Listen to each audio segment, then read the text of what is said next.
Well, no one wants to hire the guy that just got sued for $4.5 billion, $4.6 billion. Right. That's not, but I went The to first time it's fine, but the second time, that's when they're That's like, when we're no, not no, no. hiring this guy.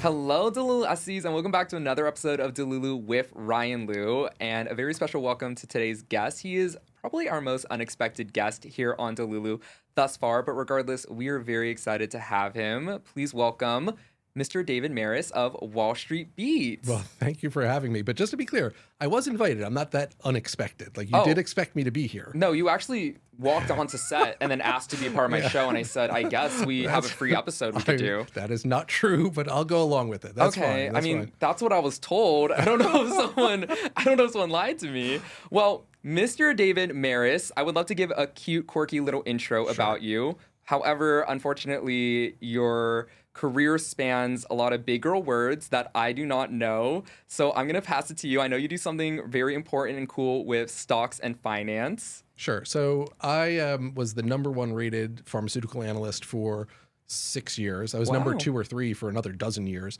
And so I picked stocks. I wrote research about stocks. Pharmaceuticals specifically? Pharmaceuticals specifically. And then I worked on the buy side, which is on the investment side. I managed a portfolio of a few $100 million. And then I went back to the sell side, recently retired a few years ago to start Wall Street Beats, which is just a group of us that talk about stocks. So a lot of stocks. A lot of big words that Elmo does not know, but all very impressive. That is super cool. Well, with this career that you're spanning that you just discussed, this is over the course of 10, 20 years? Yeah, about 20, 25 years. Now you're focusing on Wall Street Beats. Yes. So walk us through what Wall Street Beats is. So Wall Street Beats is a group of about 10 of us that have all had careers in finance. Some are still at jobs like managing a hedge fund, and we talk about stocks and we educate people about how to invest.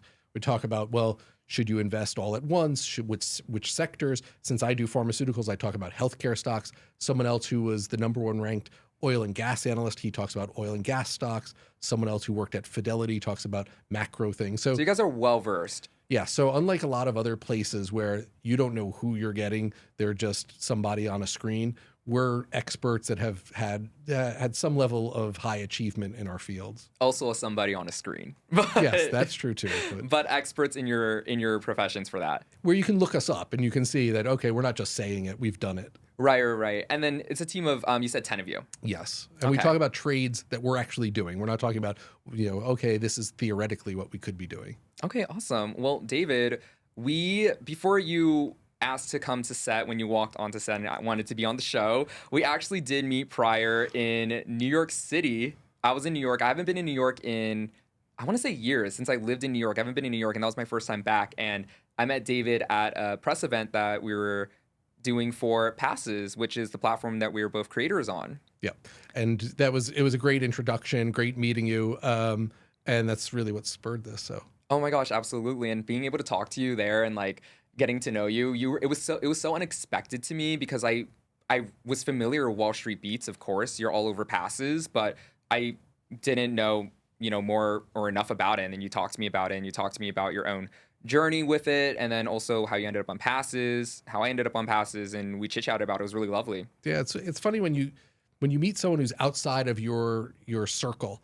All of a sudden, your circle gets so much bigger. You start to learn things. You start to see things differently. And so, likewise, I really enjoyed meeting you. So no, seriously, that was actually, I think, my favorite thing about that trip was being able to talk to you, just because I felt like you were really smart and nice and insightful, and I felt like I learned a lot from you. You actually brought up something to me because I was telling you about the content I do, and I was giving him the exclusive Delulu on Delulu with Ryan Liu, which had not come out yet, the Manifestation podcast, and then we discussed a little bit about your own personal journey, whether it's with manifestation or creating the life that you wanted for yourself. You mentioned a book that you read that really like kicks your ass into gear. Yeah, so I didn't really tell a lot of people this in my career, but I'm happy to now that to help other people. Yeah. There were 2 books, both by Tony Robbins. One was called Unlimited Power. One was Awaken the Giant Within. And it's very similar to a manifestation approach that you take, which isn't necessarily like, oh, wish something and it will happen. It's, and you said this when we were talking, because I said, I don't know much about manifestation, but the idea that the universe listens to my energy is very different from how I grew up and what my personal beliefs are, my religious beliefs. But I do believe that articulating what you want, Right. and then showing up and working hard for those things are all really important. And that's essentially what these two books show. They say, look, imagine if you achieve this, how would you feel? So think about the positive Yes. energy, Yes. those feelings. And then alternatively, think about how you'd feel if it doesn't happen, Oh, that's new for me. and Yeah. really focus on that. And then Yeah. imagine that. So go to a place where that's uncomfortable, and then immediately write down 10 or 20 things that you could do to make that happen. Then take a couple steps immediately. Yeah. Don't wait a week. Don't be like, okay, well, when this is better, just take 1 or 2 steps in that direction, and that momentum will get you going. 100%. And honestly, that's essentially what manifestation is to me too. We did talk about it when we met in New York, but I am a huge firm believer in speaking things into existence, but also taking aligned action to make it happen, which is a part of manifestation. It's one thing to say, hey, I'm going to get this and I want this and I'm manifesting this, but it's another thing to say, I'm going to go out, I'm going to put in the effort, I'm going to do what I can to meet the universe in the middle to make it happen. And that's really interesting, because then when you talk about that feeling of how would it feel to have this thing that you mentioned, right? That's the Delulu that we're trying to live in here. It's like embracing, being excited that you have this thing, that you manifested it. But on the flip side, you said also like acknowledging the possibility of it not happening. That's kind of new to me. So how did they kind of walk through that situation? So first, it's on both ends. It's way more dramatic than it sounds, which is on the positive side. When you imagine what it could be, you should spend a half hour, 10, 15 minutes if you can, of what are your wildest dreams. What's the And this is what you were actively doing. I actively did this, and I'll tell you the story of what happened because it's really fascinating. So I read these books, I put it together. One of the things was to make a certain amount of money within 3 years. Right. Okay, so I did all this. I started working toward it, and I remember my wife was driving me to the train station, and I said, as she was dropping me off to go to work, I said, "Listen, I have a question. If I get to this number in any annual year of pay, can I buy a Ferrari?" Oh, and you got the Ferrari. Now, at the time, she was really excited. Like she was like, "Yes, absolutely," because the number that I had put out there was a number that sounded like it could never happen. Well, my 3-year goal I met in a year. Yeah. And just to be clear, I went back and I said, "So can I buy the Ferrari?" She's like, "Absolutely not. That's ridiculous. It's cheesy. Don't do it." And at that point, I had matured a little bit more than I was never a car person. But to me, the idea of if you could make X, oh gosh, a Ferrari would mean you really made it. Those things change as you get older, and also as you get closer to it, you go, "Wow, I should save this money." But having these wild dreams and articulating, and then coming up with a plan of how to get it. Yeah. But what shouldn't be mistaken is like, the 12 and 14-hour days of working to get to that. It was, again, my religious beliefs believe like you can put things out there. God wants you to get certain things, but that's what I mean by the other side, the negative side. Remember that when you don't get what you look for, you might be getting exactly what you need. Absolutely. I believe in that too. And I also just believe in like, just with divine timing and the way that things play out. So with what you're saying and everything with setting the goal, setting out to it, because honestly, it is really easy to say, hey, I manifested this and this was something I wanted. And I can say that about a lot of things in my life, but if you really look at it and you zoom out, it's like there was time put into this, there was effort put into this. Like the success of the things I do didn't just happen overnight. And I feel like that's what a lot of people get lost in. It's just like feeling it's just going to be instant, and it really isn't. If you don't put the effort in, it's also telling the universe that you're not trying, you're not wanting it enough either. So I think there's a balance between like I'm speaking into existence and then also I'm going to go after it. And I think it's really important to do both. And also to know, at least for me, to know that if you don't get it, and that happens a lot, because if you believe you can really detail what you want and then work hard for it and you'll get it, you're going to be disappointed over time, or you might be disappointed. And you also might fall into a really bad trap of thinking that people who don't have things, who want things, just aren't working hard enough. And to me, that's not empathy. That's not love. You really have to understand that some people want things more than you want them, and they work harder than you do, and they don't get things. Or you work really harder than everyone, and you don't get things. And there's a wisdom to it. You might not know it. You might not know it in this life, but, and that's the thing. So it worked out for me on this time. I wouldn't say, oh, it's a blueprint that it always works. I would say it worked out in this instance. But it was a very set pattern. I recommend those books to a lot of people. I mentioned them to you. That You did. Yeah. You know what's a really good book you should check out? What? Delulu to Trululu, 10 Easy Principles to Manifesting Your Dream Life. Well, I think I know somebody who was involved in that who should give me a free copy. Oh, okay. Entitled. Well, yeah. I mean, I'll trade you a bear for one of those if I can. A bear that Delulu provided for you. But okay, we will put you on the PR list for said book then. Okay, well, that's amazing. And do you feel like today, because I remember when you told me this story, because you did tell me this when we were in New York. You said this was when you were in your early 20s, right? Yep. So do you still feel like you practice all of that today? I do a once a year planning. So every year at the start of the year, you can do it anytime, but I like doing it at the start of the year as it seems something natural about it. And it's a few day process of really thinking of, well, what do you want to do? And it's gotten a little bit more family focused and different values as, you know, before it was just career. I was focused on that.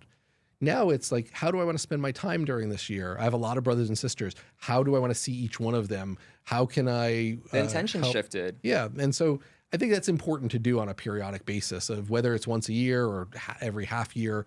I don't know if I do it every month, but it's a deep process. You know what I would compare that to is setting intentions. It's like saying, hey, I want to be able to do this throughout this year. I want to have time to make this happen for myself. So essentially, like, you're aligning yourself with those goals. And I think it's really important to write them down, acknowledge them, exactly what you're saying. Like, the beginning of the year is a really great time. You can do it any time.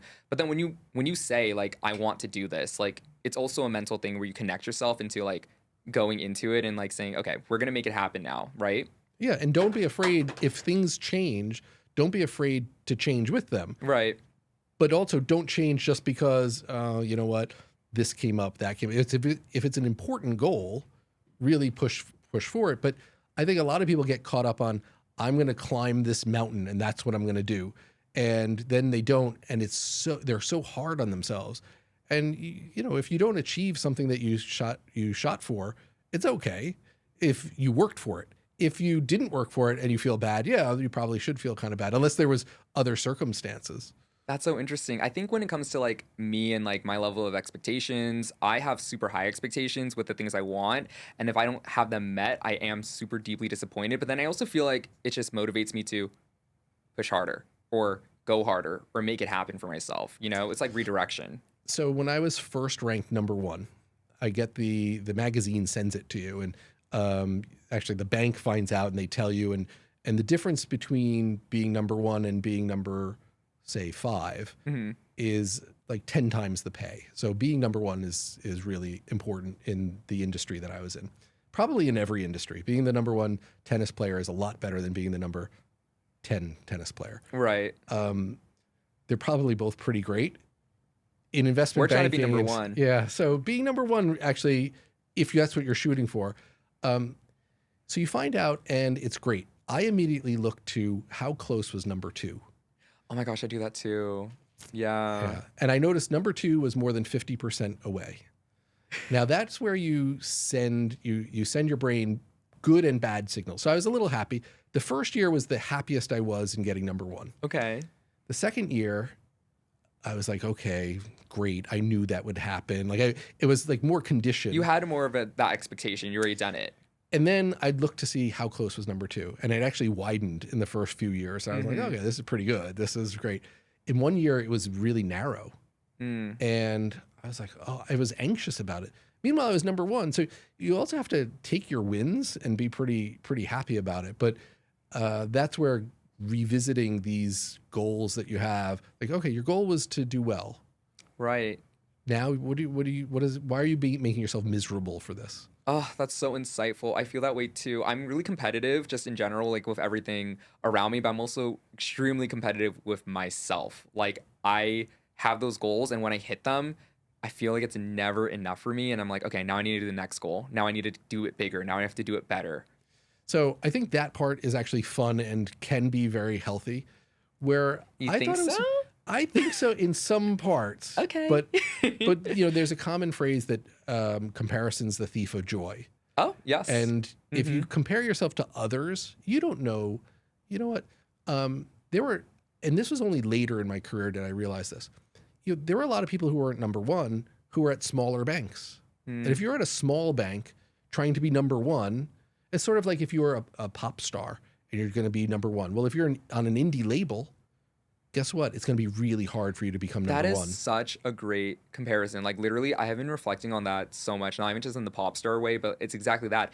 If you don't have the right resources or support, of course, maybe another, let's say podcast could probably get, higher and do better with what they have, Yeah, absolutely. And you might be thinking you're comparing apples to oranges at that point because you're saying, oh, wait a second, Joe Rogan has a couple more views than I have. Couple, just a few. Yeah. So, but you're comparing apples and oranges. Right. Right. You know what? That's entirely true. I think especially like for a lot of people, it's hard for them to look at the big picture. I know for me, it's really hard for me to look at the big picture. I'm really hyper focused on things.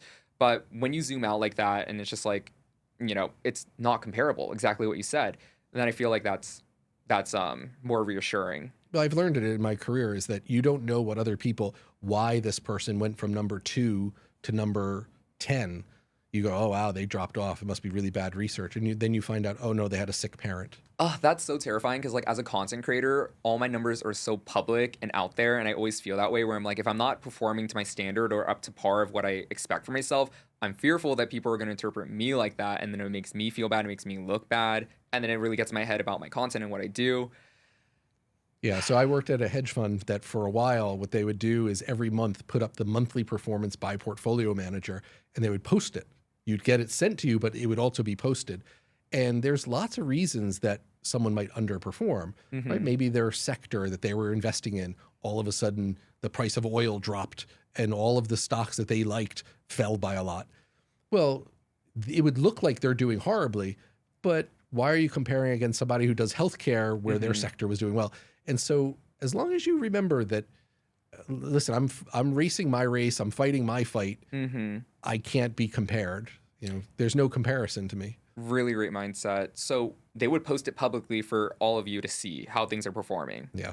Okay, so it's kind of like exactly the same what I go through as a creator then.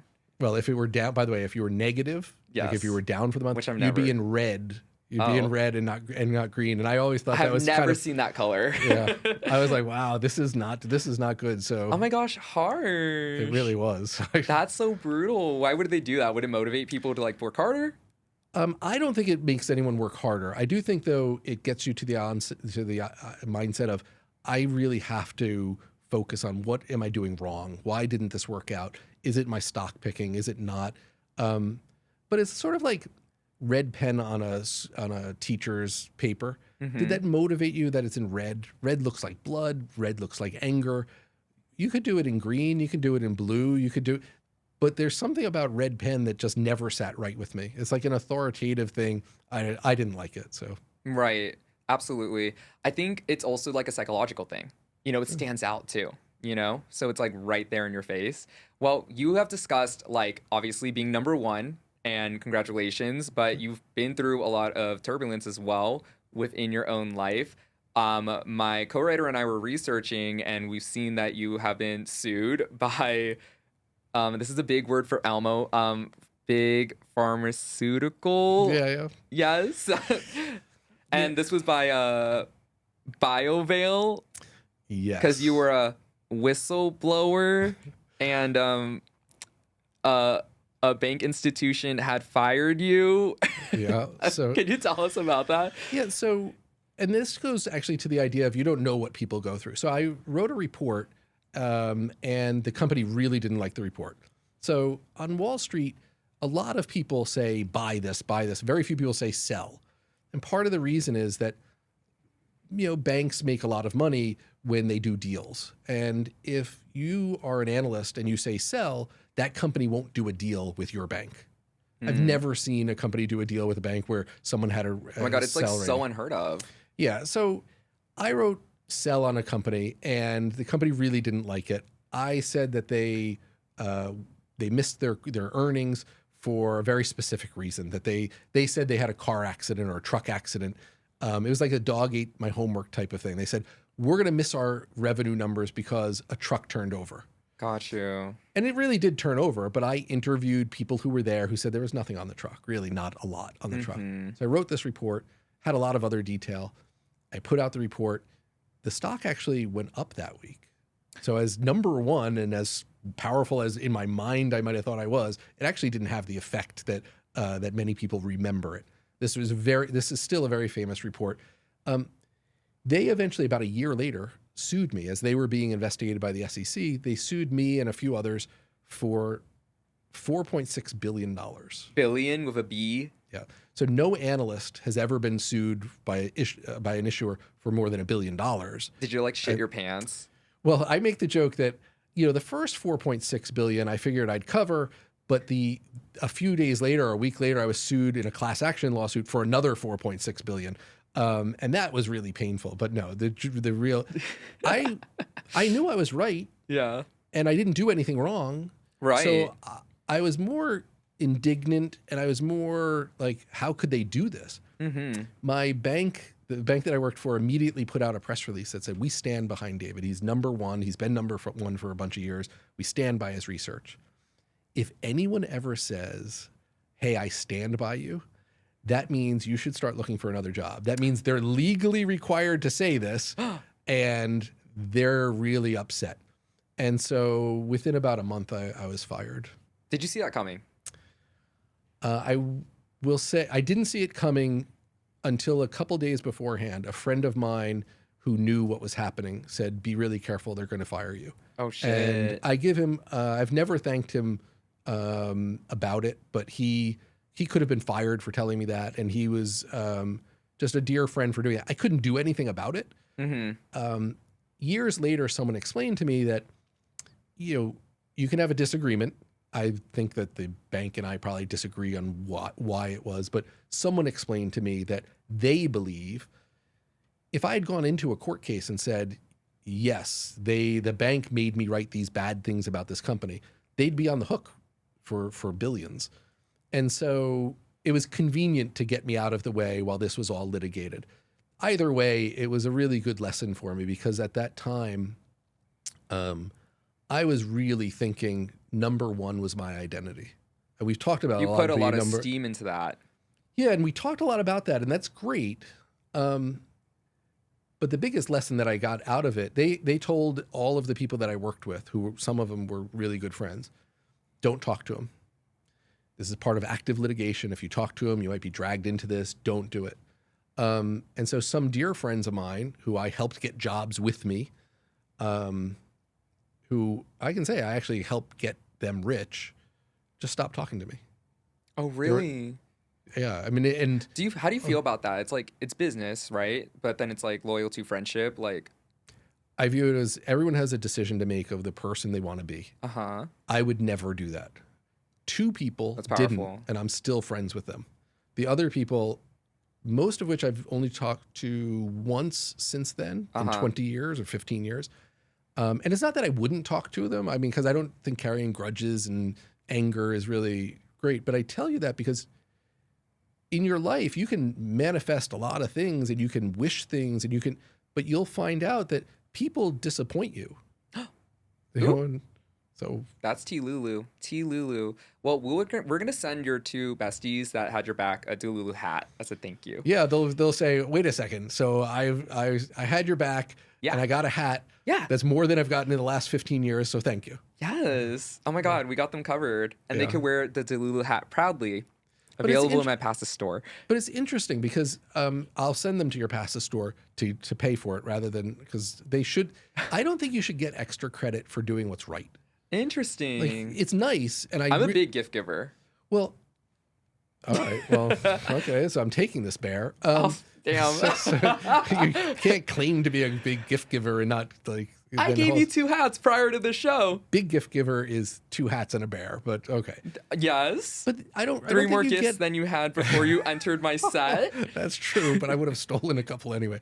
So I though think you don't get credit for doing what's right. And those guys I'm still friends with, and I think the world of them. I think they're really nice people.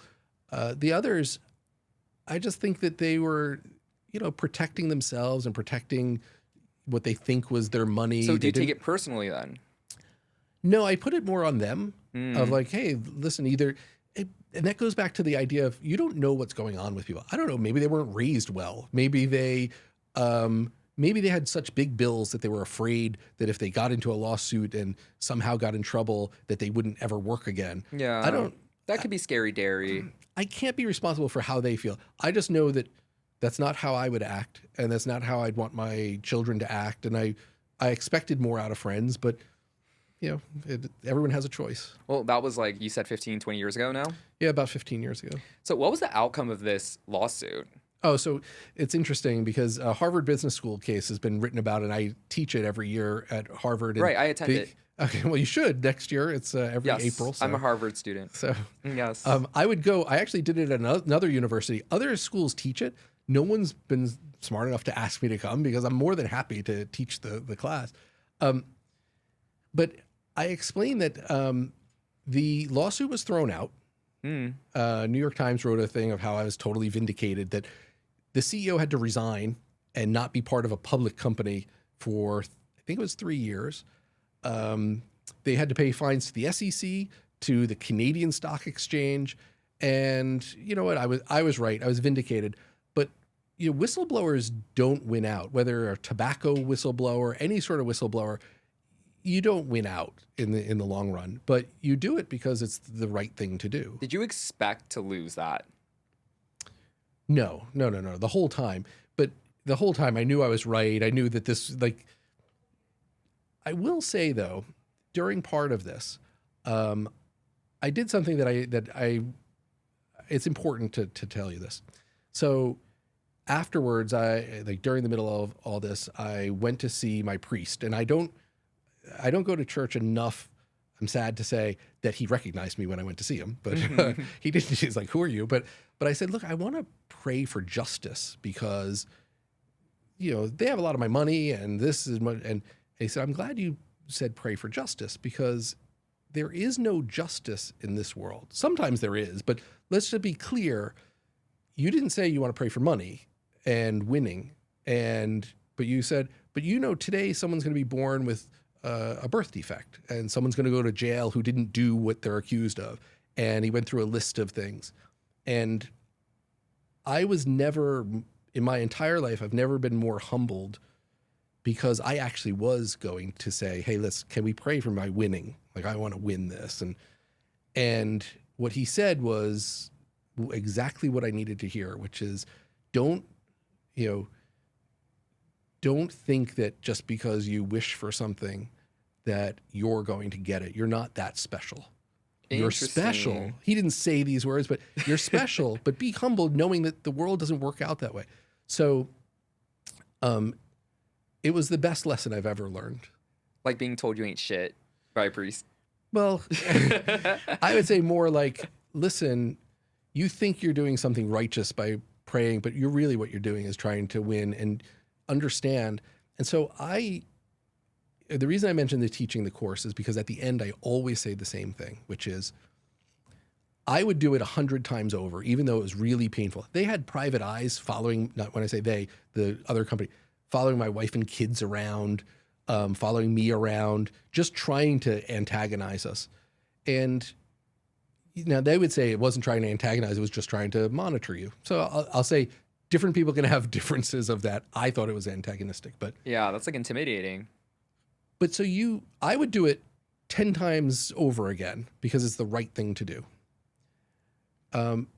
It was really traumatic though for my family. We had to have private eyes parked, our own security people parked in our driveway while they were parked outside. The opposing team had people parked outside our house watching us. How long did this go on for? Months. Oh, that's super And scary, what they're hoping is that you go crazy and hit their car with something and whatever. So they can get something on you. Then they can say, look how unstable he is. Yeah, he's unhinged. Yeah. Totally. So what I explain is that you might think everyone should do that. Like, okay, everyone should stand up for what's right. And I do think people should do that, but you don't know. I mentioned earlier, someone has an elderly parent, and so you're like, why don't they whistleblow? You go, well, maybe they're making a different trade-off. Maybe it's not a good trade-off as a whole. Everyone's for situation society. is so different. Yeah. So you never know. Yeah. And that was the part that you start to give other people grace of why they don't do what you think is right. It's very generous of you, honestly better than me. But in the aftermath of that entire situation, you felt like you were blacklisted from Wall Street, or you were blacklisted from Wall Street? Well, no one wants to hire the guy that just got sued for $4.5 billion, $4.6 billion. Right. That's not. But I went the first time it's fine, but the second time that's when they're like, we're not hiring this guy. No, because you come across as a troublemaker when you're not a troublemaker, you're just doing your job. Right. So I ended up going to a hedge fund right away. Like it was within a month. The hedge fund manager said, look, I've seen this type of thing before. Like I'm not worried about this at all. And I give him a ton of credit because he saw what my integrity was and said, great, join. And I really loved my time there. So then following this entire situation, you do that. This is your redemption era, and now you're moving your way back through Wall Street. And of course, as you go throughout your career, you're now a part of Wall Street Beats. Yeah, so it's been a long part from there. So I went from Balyasny Asset Management, a hedge fund, to I thought, oh, you know what? I want to go back to the sell side, to my old job. I did that, and I enjoyed it. It was fine. I uncovered a few other big frauds. Oh my gosh. Yeah, no, they were really, really big. We need you off of Delulu. Well, where they were all of the rest of the street was like, I love this company. I love this company. I was like, no, this isn't. And one of the companies went from $250 to I think today it's like $9 or something. So it really fell apart, which is great because it was really scammy. Ooh. But so then I retired and I was like, I want to be busy, but I don't want to work for another bank. And I want to be engaged. And somebody said, look, we're putting together a group that talks about stocks. Would you want to be part of it? I was like, yeah, great. We'll democratize what I used to be doing, and we'll give it away for a very low price and help people learn how to invest. So that's amazing. And you're offering that now on Passes. Yeah, Passes/Wall Street Beats. Mm-hmm. And we launched just about a month ago, maybe 2 months ago. And we had transitioned from another platform. And it's been great so far. Congratulations. That's incredible. You're all over Passes. Thanks. I'd like to say it was because we saw you, Ryan, there that we came over. Yes. But I know that if I said that, you'll probably want to take a piece of our business. So I would never ask for that, David. I am notoriously the face of Passes, so I understand why you joined because of me. You're welcome. No problem. We will discuss the equity later, though. Well, okay, so with Wall Street Beats, so the premise is the 10 of you discussing and advising what to do with. I'm very not versed in stocks or finances. I'm actually financially illiterate, but can you explain it to someone who might not be versed in me? Yeah. No, so I give you a lot of credit for saying that, because a lot of people are embarrassed for saying look, I'm really good at this and that. And you'd be surprised at how many doctors or people who are great at science, influencers, that all of a sudden they're making money and they never studied finance. They don't know okay, so what do I do with this coming in? So we're not giving advice, because advice really has to be personalized. Mm-hmm. We're kind of giving information. We give two types of information: our view of the markets and our view of how we're investing our money. For some people, they may find okay, these are really good ideas. This is something I want to do. But since we're going to a big audience, someone might have very different financial circumstances than somebody else. So we can't give advice, because advice is really hard to give for individuals when you're talking to a really big group. Right. It's more personalized if you were to do that. So it's more of just saying you and the rest of Wall Street Beats are saying what you personally are doing, and they could take it as is. So they're learning from you. Yeah. And we have, as subscribers, we obviously can see some people communicate with us and say, hey, by the way, great work. So we have everyone from individual investors who are just starting out, mm-hmm. to hedge fund managers or portfolio managers who manage billions. And so it's a wide range.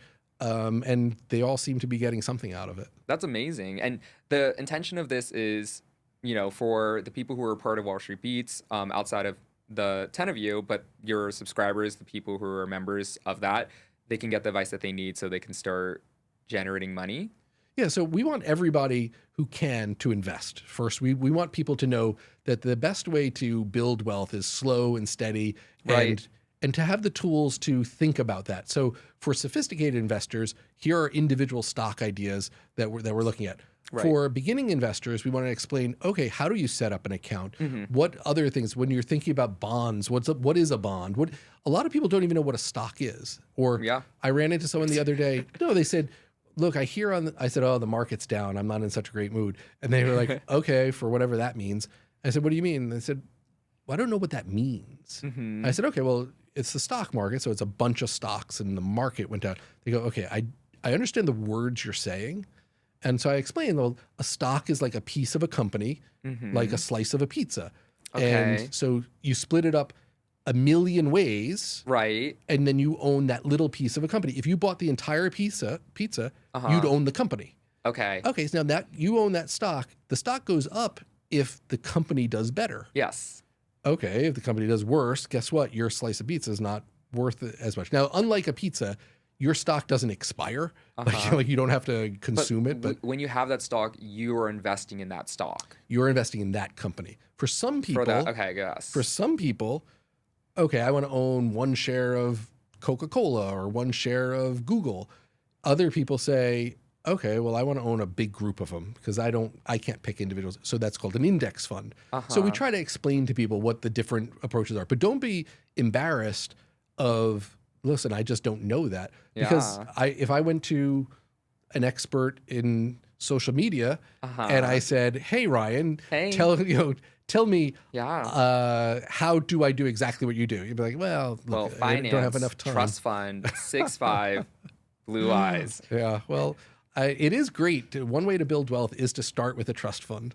So unfortunately, I didn't do that. So Okay, well, can I ask you something about the stocks and the investing? Would you invest in stocks in Delulu? absolutely. Yeah. You're what you would call you're a long. You're strong buy. So, Okay, yeah. that's good. Yeah, that is a good thing. So Wait, thank you. I'm so honored. Yeah, Delulu's gonna blow up, so get your share now, besties. yeah, Thank that's you. true. They should. How do they get a share? What do they do? Yeah, besties, the best way that you can invest in Delulu with Ryan Liu is if you join my Fastest Besties at the link in my bio. It's how we get direct feedback from you and integrate you into the show, which we'll be doing later today. I actually have a little investment for you. All right. Yeah. So I have a little citron crystal.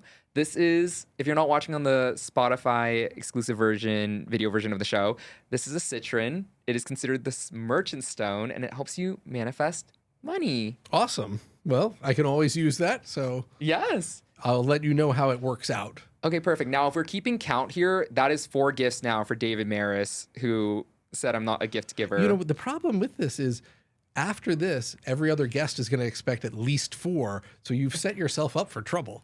Every guest gets individualized gifts, personalized to them, and you will find out what your gift is when you're a guest on the show. All right. Well, we have a citron for you, so that's my investment into Wall Street Beats. Well, thank you very much. Yay! And then we're gonna have it, manifest even more money Perfect. and success and advice. Well, David, I wanted to talk a little bit about your social media. You had brought that up. You are actually very big on social media, and we're talking about your Twitter account at David Maris.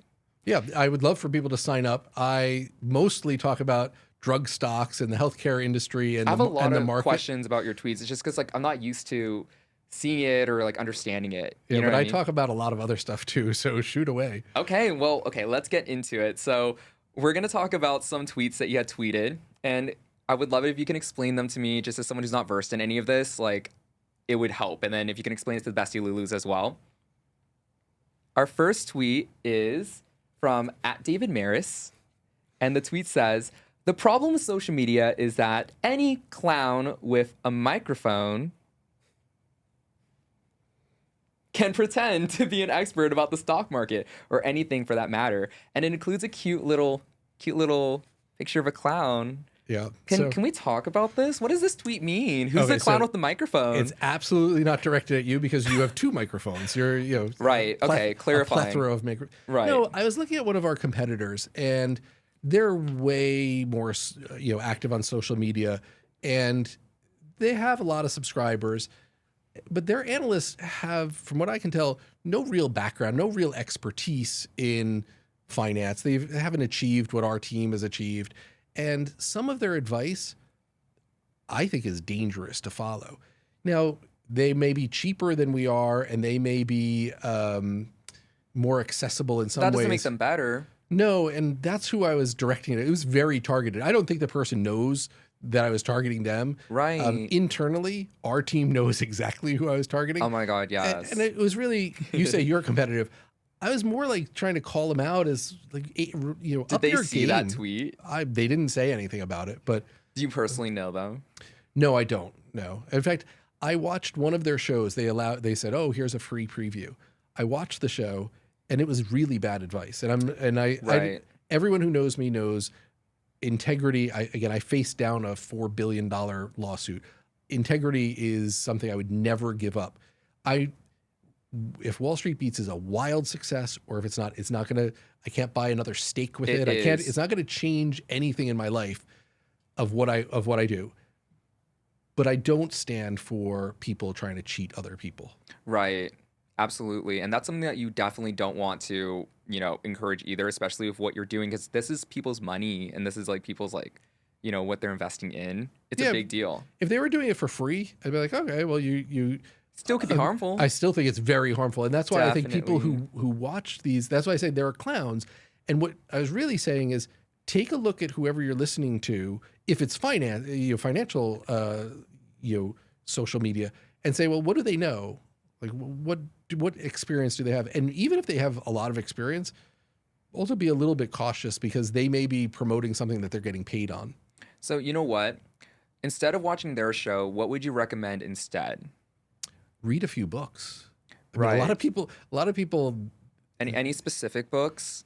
Yeah, I think there's an older book called Contrarian Investing by. Oh, you're saying your book? Oh, me? I don't know if your book would help people with finances actually, much, but I'd recommend them. My book would help everyone with everything. Yeah, so I'll recommend that they do that. Having not read it myself, but getting my free things, I probably should. Well, it'll be gift number 5. Yeah, at some point. Yeah, so I'll say it.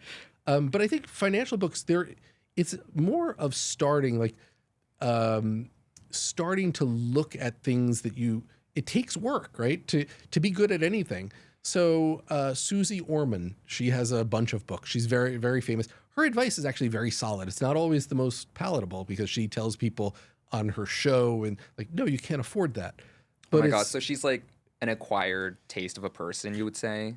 I think she's fantastic, but I think some people could say that. Some people just want to hear, good things, only positive things. But 100%. When it comes to money, you have to be told no, you can't afford that.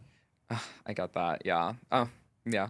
People like that are so necessary in the ecosystem of the world. They are. So. Right. Okay, well, that's a good recommendation, and all of us will definitely be checking it out during the Delulu book club that we'll start doing every Friday night eventually. Well, thank you for that recommendation. How many books are you going to do? One a month, or one a week would be really ambitious?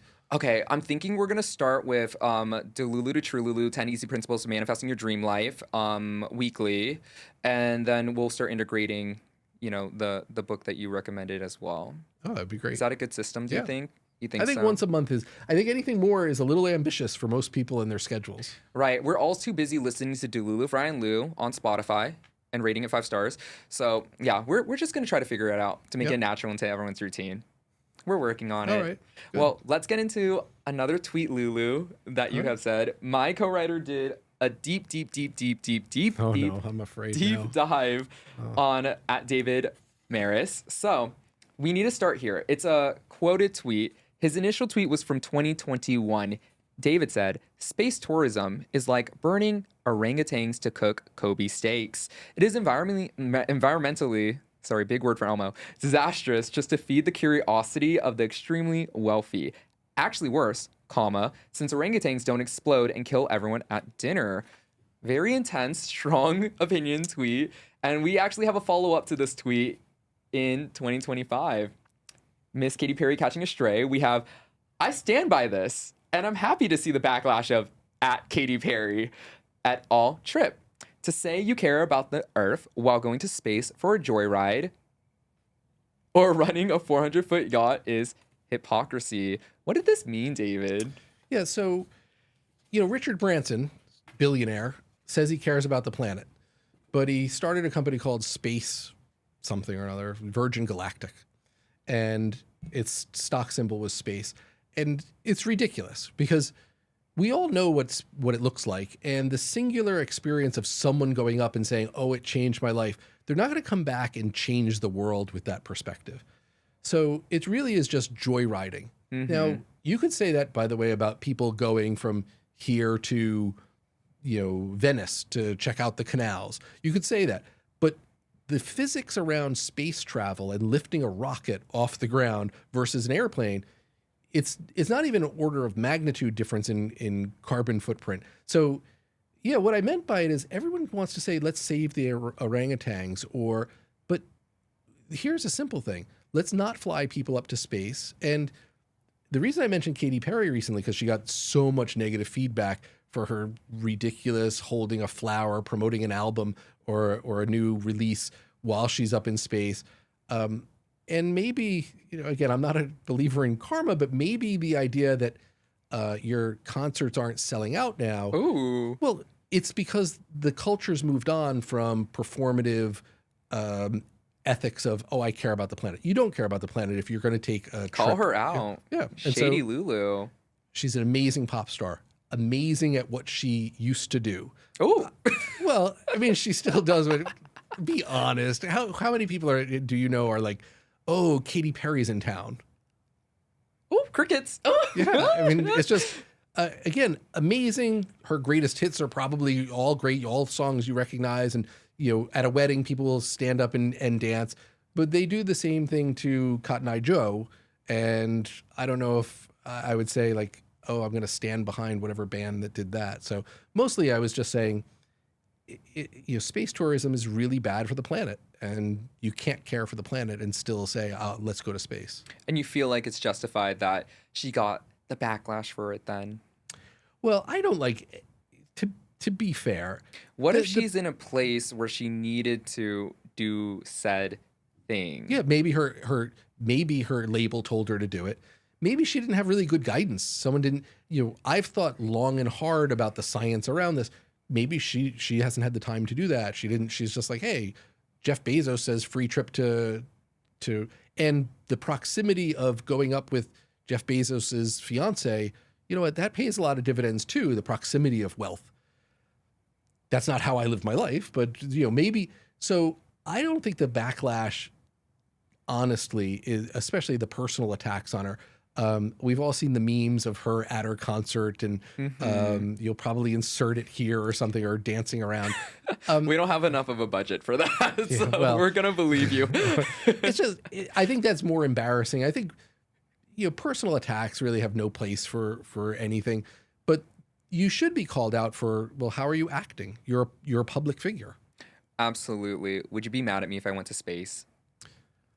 No, like, as I said about the other things, I just wonder why you were doing it. And I would call you. Well, actually, I probably wouldn't. I would say, you have my email. Well, you heard me say what I said, so you must not have believed it, or you must be like, hey, wow, I really want to see the Earth from space. I did a 0G thing where you go on a plane and it does these arcs. So if you've ever been on a road that has a big hill on a road, and you feel that, or on a roller coaster, you feel weightless for a second. It's super cool.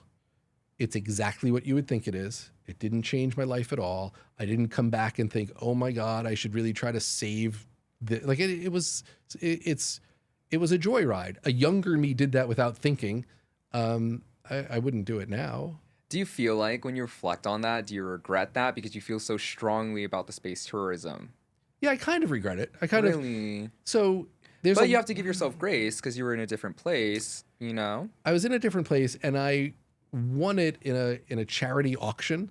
So I can kind of justify a little bit, and I actually didn't even win it. What happened was the person next to me thought it was funny that as it came up, raised the paddle, and I was like, oh, you're going to bid on this? He's like, yeah, I'm going to get this too. And it started going up, and he kept raising it.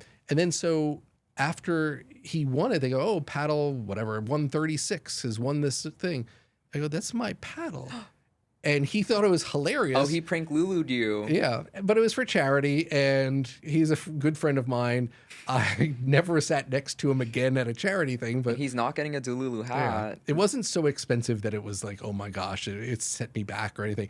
It was appropriately funny. Wait, can I ask? Did you ever get that Ferrari? No. That you No. mentioned? It was just like a little. I ended up I bought a sports car that a much more modest sports car to get that out of my system. I ended up getting a ticket that was a really big ticket, and I never drove it again after that. It wasn't, by the way, it wasn't legally. They didn't take the car away from me or anything. I just was like, you know what? I don't need this. Did you know in Los Angeles you can get tickets if you don't have a front plate license plate? Actually, in New Jersey and everywhere else, I think that's true too. Really? But a lot of car dealers don't put them on because they think it ruins the aesthetic. I've heard that before, that it can ruin the aesthetic of the car. Whatever, you need a license plate. Come on. Right. You would think. Oh, yeah, so silly. What would you do if you had like let's say you kept getting tickets? Like, would you pay it, or would you just like start accumulating it and then like? Oh my gosh, no. I would hope I would never, by the way. I would hope that everything you've heard so far is that like I'm not a super justice warrior, but if you break a rule, you pay it and learn from it. Yeah, so no. I would never accumulate tickets or be like, oh, the law doesn't apply to me. I think that you might disagree with a law, and a lot of people do now. Yeah. But they don't like do anything about it. They'll create chaos, but they won't like go to a legislator and be like, hey, I think you should do this. I know it feels like a lot of extra steps, but you know why I ask you that? It's because we are going to ask you a few more questions. We're going to get a little advice from you. This is our segment, WWADGD, which we're changing for you, WWADD, WADD, you know what? Besties, we're going to play a variation of What Would a Delulu Girl Do, but we're going to have our honorary Delulu dad of the day, David, who is actually a dad, give us some advice. So some of our bestie Lulu submitted their questions, concerns, situations, problems, and they want to know what our Delulu take is, our advice, what we would do. And I think it'd be really lovely to have your perspective. I will be happy to do that, but I will first preface it all with, parents. I was amazed when we were leaving the hospital with our twins that they don't give you a book or anything. No one tells you like, oh, by the way, make sure you do these things. They didn't give you a Delulu to Trululu, 10 Easy Principles to Manifesting Your Dream Life? No, they don't give you that. I need to talk to that hospital. Yes, that would be, at least I'd get something out of it. No, so yeah, parents do their best. So I'm happy to answer this, but take the advice with a grain of salt. Well, I'm not a parent, and you should fully take my advice, but we have a few questions here for you. So the first one is from Anonymous Bestie. How can I tell if my crush actually likes me? What do we think? You know what? You just go up and ask. You know what? This is the thing is, you can wonder all you want, and you could be afraid for the other person you want them to take the first step because you know what? But a lot of great love affairs that never happened are because somebody was a little too shy. Now, it's hard to do. It takes a lot of courage. You got to be brave, Lulu. Yeah, but you could just say, listen, I feel this way about you. I don't want to freak you out or anything, and I don't want to lose our friendship, but how do you feel? They might, you might hear something you don't want, but you won't live in this wonderment. So that's true, Lulu. I think, I famously am a big fan of just telling people how I feel. Like, I really don't like to like dance around things or like play little games. So like, I agree with that. But on the flip side, I guess my Delulu advice would be that, bestie, remember, what do we say? We don't chase, we attract. So what I usually do if I have a crushy-wushy on someone, well, I guess I do tell them and I like see what comes out of it. But the flip side of what I do, actually, we're going to pin this because that's advice for a different question. But I'm a big fan of telling people how I feel too. I'll tell you, there are lots of people who will give advice of how to manipulate people into liking you. You can do negative things where you like make a half joke of putting them down and the rest. And those things can be effective to getting someone to do something that you want maybe. But that's like, it's not cool. It's like, really, like, is that how you want them to like you? Because you've tricked them, because they won't last. So we're not playing no games. It's doing we're not playing no games. That would mean you are playing games. But let's be clear. we're not playing games because Okay. if you really care about somebody, you're wasting their time with that. Just be honest. Okay, that's good. That's good. That's Sorry. dad. You wanted dad advice. That is solid dad advice. That is very solid dad advice, actually. I'm gonna hold on to that one. Okay, so we have another question here. Similarly, how do I approach someone I'm interested in at the bar? David, what would you do? I would let them approach me. Hey. So, yeah, you can walk up to somebody and just go, hi, and walk by and order your drink. Ooh. That hi creates a mystery. Yeah, I love a little breadcrummy. Yeah. Or you could be Yeah. like, give them a compliment if you feel the compliment. I'm not saying make up a compliment. Be like, great shirt. It doesn't have to be too forward, right? Like that's creepy. And so a well-meant compliment, everyone likes that. Who doesn't like that? So What about like asking a question? Do you think that would be good? yeah, you want to know something about them. So Okay, what would I ask?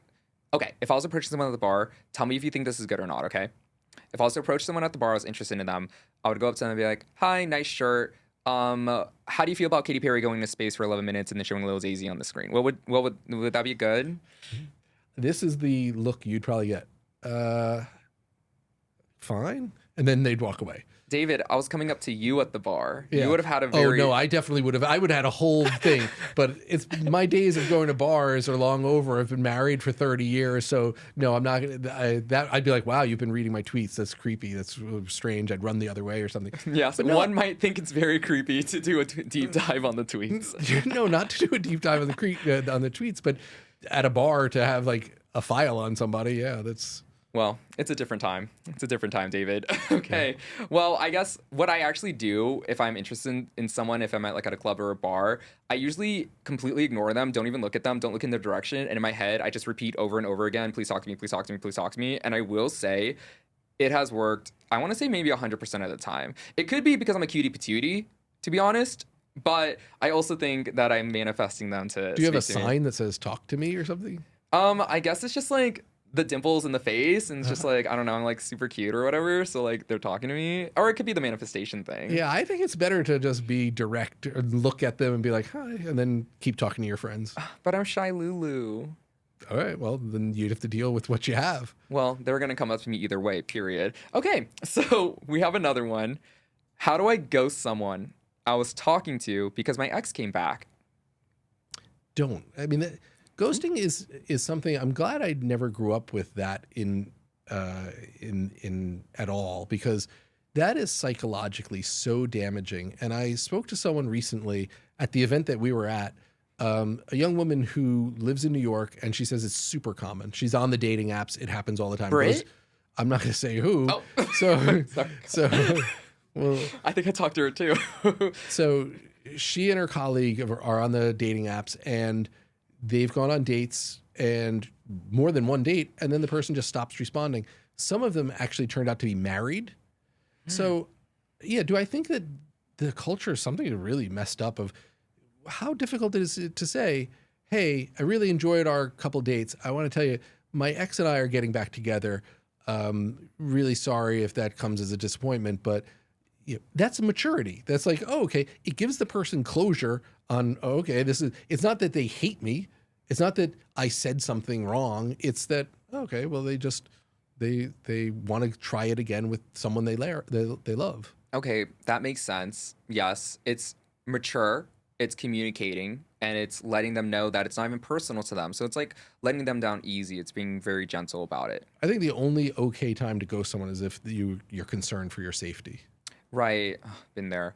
I think for me, what I would do is I would just like block them from viewing my stories and then live my life, and then just like make myself less desirable to them, and then they'll like naturally like not want to. Would you still let them be on passes on your subscriptions? Of course, if they were paying the very low price of $11.11 a month to be a part of my passes, they are absolutely welcome on passes, which you get unlimited free DMs with me as well. All right, so there you go. That was a good plug. Okay. We have one more bestie situation here. This one is from a Brianna. She asks, how do I find out if the guy I'm talking to secretly has a kid? Well, that's actually what I was telling you about of these young women who were at this event we were at, who were like, someone has married, they had children. I was like, wow, did you blow them up? Did you go to their spouse? And they were like, no, because I was afraid something, the person could lose Like, it. And oh, they could retaliate. Yeah, retaliate. Yes. And so, which feels bad to me because I think that it would be great for someone to get their, just desserts, but I can also understand their real concerns. Right. It's a safety thing as well. It's really hard if someone wants to hide information from somebody you can't show up at their house. But every time that I know someone who dated someone, this is an older person who dated someone for 3 or 4 months, and turns out they had a whole nother family, married, whatever. And she had asked a friend, she's like, the friend had asked her, so tell me about your new boyfriend. He goes, oh, he might be the one, might be someone that I marry. And I said, oh, really? He goes, yeah, the only negative is that he travels a lot. I said, oh, really? Yeah, he's unavailable because he's traveling a lot. Mm-hmm. And without a pause, her friend was like, are you sure he's not married? Ooh. It had never occurred to her to check that. Mm-hmm. So her friend looked it up. I don't know how, found out he was married, and that ended. I don't know how you'd find out about children, but yeah, if you're probably not sure and you're wondering about it, it's probably not the person for you. Okay, that's fair. Honestly, yes. If it feels shady Lulu like that, I think you're right. Probably something to like reflect on that person and their character in general. I guess my advice would be get my co-writer to do a deep dive on this person and get the answer for it. And then we'll write into the show.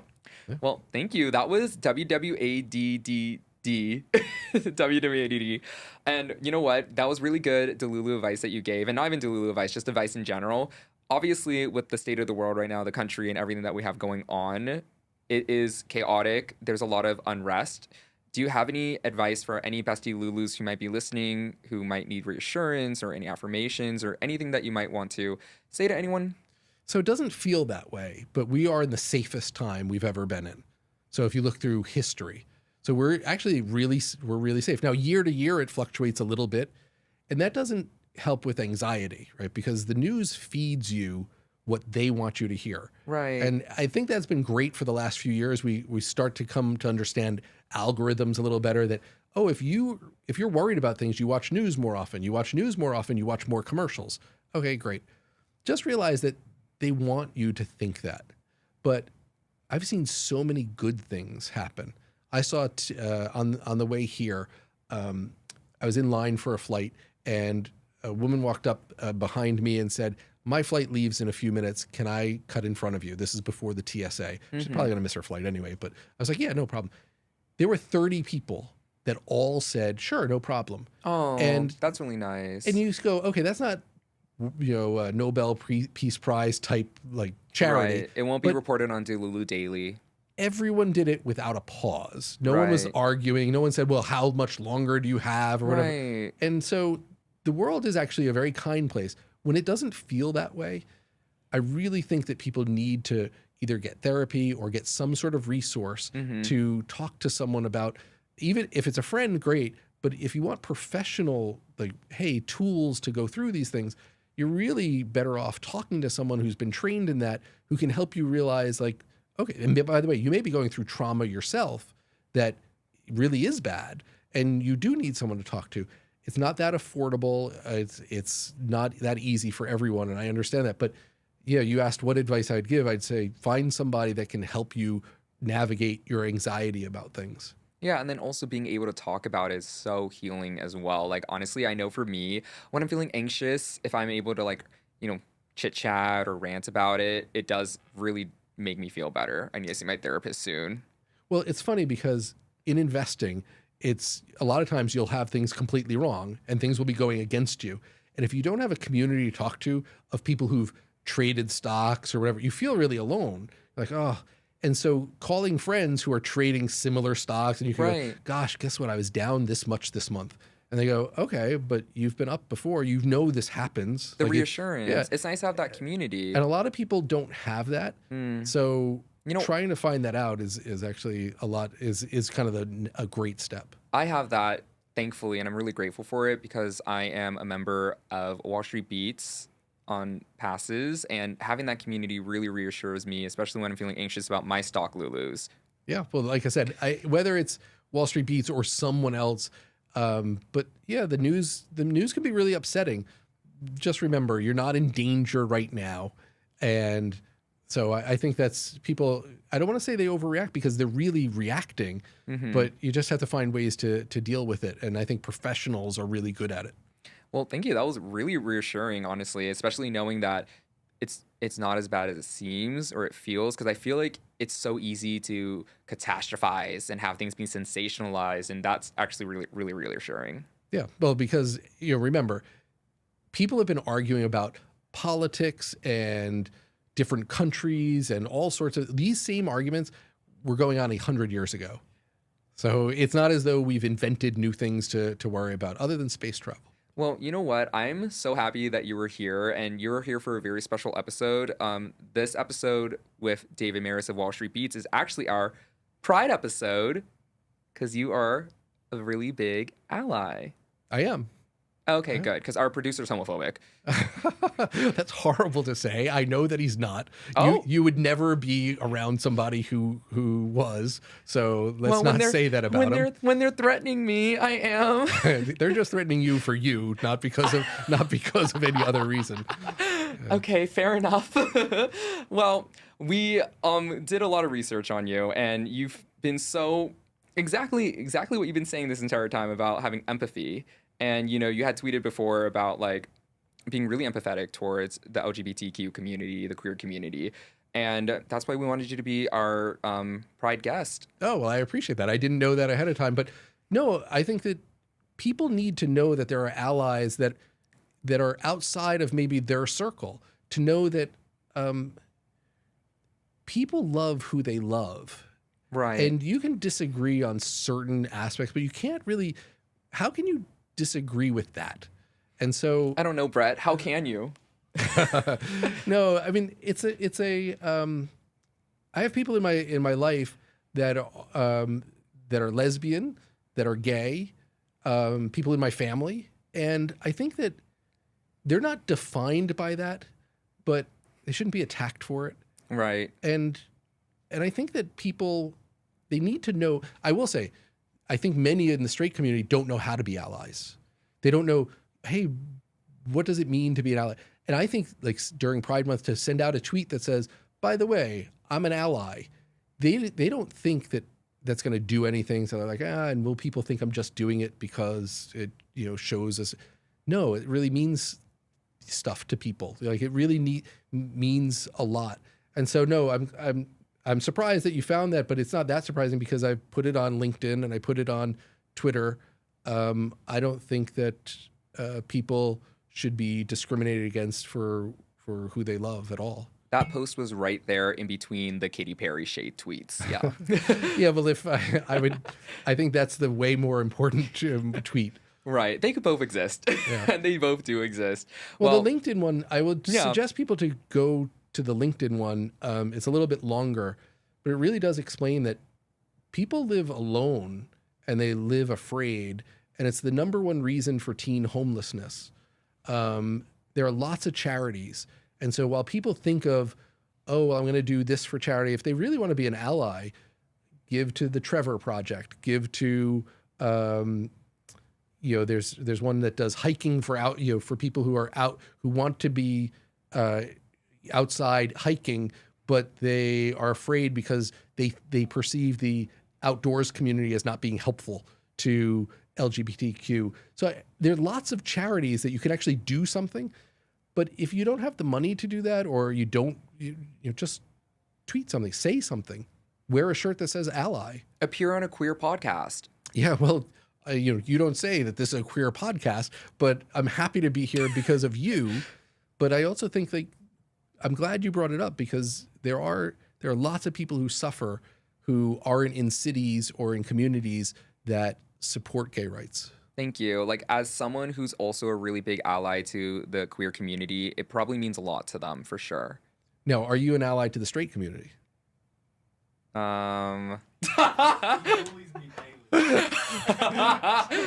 is lying. Brett is a liar. He's actually threatening me right now. You can't hear it because he doesn't have a mic and he's off camera. But Of course, I'm an ally to every community out there, especially a marginalized community such as the straight community. Yeah, I don't know if the straight community really needs more allies, but I agree that it's, Pride Month's not about making straight people uncomfortable. It's about making people who feel uncomfortable more comfortable, making sure that people can exist and not have to live in fear. I went to the Pulse nightclub last month to see the tributes that are there in Florida, to see the tributes that are there. And it's sad because there were plans to build a big memorial. $20 million was raised, and it's all been wasted. Why? I think they've declared bankruptcy. And everyone, and so that, by the way, people who donated money then feel less, I don't want to say they feel less of an ally, but they feel like, hey, I wanted a tribute because they actually, the people who donated said, I want to give to a memorial here because I want people to know I stand for people having their rights to have a good time and to not live in fear. And to exist. And so it's a kind of decrepit memorial at this point because it was never built. It's just a kind of, but a lot of politicians went there, gave big speeches saying that, oh, they stand for this and they stand for that. But I would hope that at one point someone makes that memorial because it's really sad. But there are lots of ways to be an ally. Well, we really appreciate that. Happy Pride Month, David. Thanks. Your episode's airing in July. So, great. David, while we're here, I feel like we have talked so much and I've gotten to know you so well. And I'm sure every bestie Lulu who is intently listening right now has gotten to know you really well. I want to play a little game with you. We're going to try to guess your zodiac sign. So before we play, do you know your zodiac sign? Yes, I do. Do you? Okay. Do you agree with your zodiac sign based on what you know about it? So at the start of the episode, I explained, as a very proud Catholic, I, of course, know my zodiac, not as a Catholic, I know my zodiac sign. I don't believe that a zodiac sign is going to affect, and I don't think that 1/12 of the population all share the same personality traits because they were born at a certain time. Just as I'm super happy to accept your citrulline. Is that right? Or Citrine. Citrine. Oh, I thought it was citrulline here. Oh, no. Yeah, I need that back now, actually. I don't believe in magic, and I don't believe in that. Do I think it's super entertaining and it's fun to do? Absolutely. Do I know my zodiac sign? Yes. Do I agree that, wow, lots of that sounds like me? I think a lot of people would find whatever their zodiac sign would agree, but yes, I do. Well, okay, so yes, David does know his zodiac sign. So Long answer, sorry. Based on everything that you said, I'm going to take a guess, Lulu, and bestie Lulu's listening at home. I want you to guess too. We obviously know a lot about David. He has a lot of integrity. He's a hard worker. He stands on business, period. Okay, let's see. I feel like the entire time we were talking, I was like thinking about what you would be. My first guess is, I'm just going to go with it. Besties, are you ready? You make your guess. 3, 2, 1, you made your guess. Okay. I think you are a Capricorn. Am I right? No. Oh. Okay, Brett's guessing. What do we have, Brett? Scorpio. Well, okay. No. More about David. Brett just guessed that David is a Scorpio, which is wrong. David is a gluttonous piece of shit. I'm just kidding. Great, thanks. That's a callback to a previous episode. Hi, Paige. Okay, not a Scorpio, not a Capricorn. No. Virgo. So. Yes. No. Okay. I don't know then. Sagittarius. I would never have guessed. Oh my gosh. Okay, you know a little more about astrology. Yes. I don't know. I wouldn't have guessed that. Bestie, did you guess right? It's the Anyone guess absolute Sag? best astrological sign there is, other than maybe Aquarius, but I'd say Sagittarius #1. How do we feel about Virgos? I don't know enough to know about Virgos. What month is that? That's September and August. When in September? Early September, late August. Oh, no, then I pass on a Virgo. Oh, okay. Well, Virgos pass on you. Sorry. See you, Virgos. Don't come to Wall Street Beats, Virgos. I was gonna ask you to guess my zodiac sign, but I guess I gave it away. You don't know enough about zodiac signs to have a guess. Would you have been able to guess, do you think? No. I don't know enough. Okay, guess Brett's. 3, 2, 1, go. Gemini. Yes. A Gemini man. Is he really? No, he's a Scorpio. Oh, okay. But that was a really good guess. Shout out to my Geminis. We're filming this during Gemini Because season. he seems balanced and pretty straightforward. That's Libra. All right, sorry, Libra. He could be Libra. Libras are beautiful. And look at Brett. Oh yeah, no, you're right. Geminis are real pains. Oh, you said it on me. I got bestie feedback, and we decided the Gemini slander should be out. Okay, yeah, But that was David said it, not me. Okay, well, maybe that could have been what we're gonna go into next. We're gonna ask you your most Delulu take. We talked about a little bit about the Delulu here. Do you have anything that you feel is completely delusional? It could be silly, fun, controversial, serious. What are you thinking? What do you think Lulu's?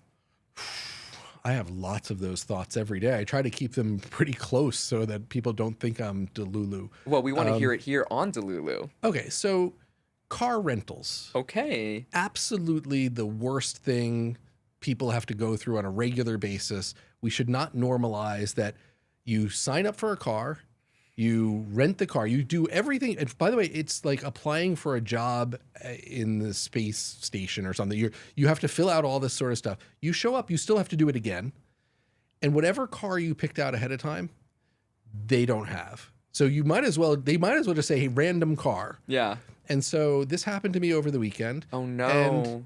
And so I said, listen, I shouldn't say which, because they may end up being a sponsor of yours. Oh, but please. I'll say one of the major car rental places. I like all of them. And they say, exactly. They go, yeah, sorry, we don't have the one you signed up for. I said, but I signed up for it. I prepaid for it. They go, okay, sorry. I go, but I'm in the president's circle. Like I practically know the president. You gave me the president's circle. And they go, yeah, sorry. So did you tell them you're David Maris of Wall Street Beats? Yeah, none of that helped. In fact, it may have hurt. But you should have said you were Ryan Liu of Delulu with Ryan Liu. That would have unlocked it all. Yeah, you would have gone the entire car. So I said, okay, can you just drive me to Sixt? Sixt is a European one that's breaking into the US. They're amazing. They don't sponsor me. I'm saying that just because they deserve the positive energy. Okay. Every time I've rented from them, the car I pick is the car I get. That's all I want out of a car rental place. So I said, could you just drive me there? They're like, no, we're going to get you a car. An hour later, they get me a car that I didn't ask for, and I drove away sad. I don't think that was a Delulu take at all. It is a faulty system. I think the president should ban them from being able to rent cars. How's that for delusional? Okay. I stand on that. Okay, yeah. I stand on that really hard.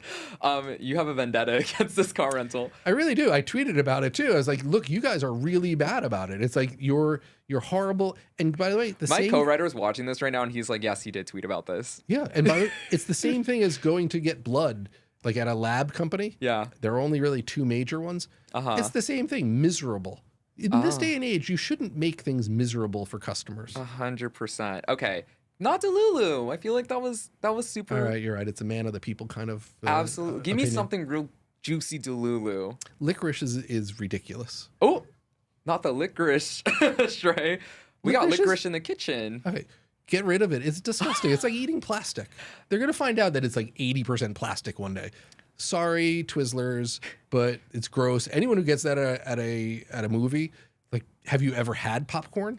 Interesting. You know what? I saw someone today eating I saw someone today eating a licorice, and they looked like they enjoyed it quite a bit. They have no joy in their life. So they grew up without joy. And they're like, oh, licorice, great. Mm-hmm. It's like, okay, have you tried pizza? Like, there's lots of other things you could be eating. To eat licorice is just a waste of time, energy, calories. It's... You know what? I didn't really want to get into it, but now that you brought it up, so this individual who ate the licorice, I was like, in my head, I was like, bruh, that's fucking plastic, right? I was like, why don't you try something healthy and alternative, like mushroom snacks or something? And then they were so against it. Okay, it was crazy. So there is no one... So think of something that you enjoy having. Okay. And then you finished it, and someone's like, hey, do you want another? You're going to be like, yes. Yeah. Cupcake. Yes. You can pretty much anything. Okay. Have you ever seen someone like double down on licorice? You know what? This person did. It was shocking. It was shocking. Right, well how miserable do you think they are? They grew up without heat or something. Like there's no, have to be like, a cave dweller. Yeah. Oh my God. Yes, absolutely. Oh my God. I'm going to remember that. Thank you. I feel vindicated now. Yeah. And by the way, anyone watching who works for a licorice or a candy company, they're like, oh, we're going to win them over by sending me licorice. Seriously, don't. I don't like it. I don't think it should exist. No Goodbye, licorice PR to David Maris, please. No. Okay. Okay. Then you know what? I will say my Delulu take is I will stand by licorice because I would welcome a sponsorship. No, seriously, have some. The whole thing, this whole episode is about ethics. Okay. Please have some ethics. Stand against licorice. Is my ethics being pressured into not liking licorice? The number one licorice company probably makes no money anyway. Well, because okay. no one likes it that much. So you know just what, be like, David? Be like pro chocolate. As someone who has stood up against big pharma, I will not let you bully me into not liking licorice. I'm a whistleblower. I'm whistleblowing on licorice now. Okay, well, we'll see about that. Okay, well, you know what? We're gonna get into some Delulu now that you're talking about whistleblowing. I have some potential whistleblowers for you, and we're gonna talk about the hot goss. So you are a part of Wall Street Beats. It's you and nine other individuals a part of Wall Street Beats, giving advice, insights on the stocks. We're gonna talk about that dynamic. We're going to get into all the Delulu. Do you know what the Delulu is? I don't, but I'm already uncomfortable, starting to sweat on the idea that I'm going to have to talk about my colleagues. Well, you know what, David? We won't make this an uncomfortable experience for you. We are not going to ask you to name any names. But can you name the person that you like working with the least on Wall Street Beats? Absolutely. Yes, let's hear it. No, because they'll know who it is. Well, but absolutely not. I'm not going to go into that. Everyone who works with more than one person, and sometimes if you work with one person like you and Brett, you may have somebody that you don't really like that much. Mine is Brett. Yeah, I mean, it's pretty clear. There's no benefit of like calling that out now, because maybe, like I said, maybe they're going through something. Maybe they grew up in a dysfunctional area. I don't know. Maybe they grew up without heat. Yeah, maybe they're licorice lovers and they're just miserable all the time. Perhaps they are. Yeah, no, okay. I think legitimately there are one or two that don't pull their weight. Okay. And the key is to find out, are they aware of that, and can you motivate them to do that? Would you communicate with them about this? Yeah, you have to. You have to say, have you done it? Yeah, as a business, you have to say, hey, listen, this is what's expected of you. One said, look, I'm just not going to do that. I can't do that. Oh. And so you go, okay, well, I'm going to make accommodations for that because they explained why. Okay. And you feel like it's fair for you to make accommodations then? Yeah, I think you have to. You just have to. I shouldn't say have to. In certain circumstances, you should. Right. Yeah. Mm-hmm. So. Okay, but you're not naming any names. No, absolutely not. Okay, but do you generally enjoy working with the people you work with? Yeah, the team's great. The team's great. And so we all enjoy each other. Okay, I have another Delulu question for you. Who do you think should be the next celebrity sent to space? Given that, that's hard to say because... Would you send me to space? No, because there's a chance you wouldn't come back. Like these things, it's not... So people worry about flying on planes. Yes. Planes are really, really safe. Yes. How long have we been sending people into space to look around? Not that often. So I wouldn't wish that on somebody because I think there's a chance that it blows up. But I saw Katy Perry do it, so I feel like I could do it too. Oh, you definitely could do it. Like there's not, they're not astronauts. They're not trained to do it. It's not physically difficult other than like nausea and stuff. And so... Yeah, no, you could definitely do it. If you really wanted to do it, I'd be like, yeah, go for it. I think it's... We have like a girls trip coming up soon. My friend Mrs. Bezos was just like, do you want to like go up? And I was like, yeah, sure. Yeah, why not? I wouldn't do it, but... you wouldn't go?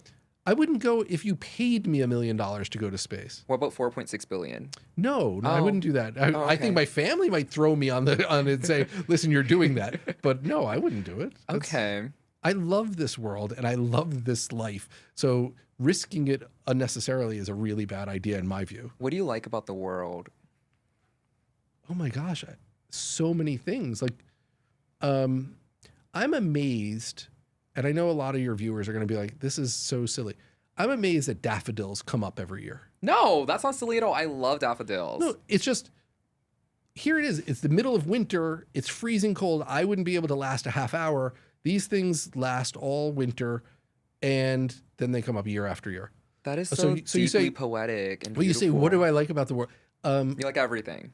So there's so many things to, if you focus on things that bring you joy, you'll see lots of them. If you focus on catastrophizing or this is how things are supposed to be, you'll be miserable all the time. That's what a lot of my content is based about. It's just like being positive and just like paying attention to the things to be grateful for. And I'm a true believer of that, because I feel like it's also a lot of confirmation bias. It's like, if you are going to pay attention to the good things that happen in your day, or the good things in your life and the good things in the world, you are going to be happier and you're going to feel more positive. Versus if you're focusing on the negative, you're going to be in your head and you're going to be miserable. You might end up liking licorice. Who knows? Martin Seligman is a famous positive psychologist, and you can go on his website and take all these tests, and they show you like, yeah, this is how you can be happier.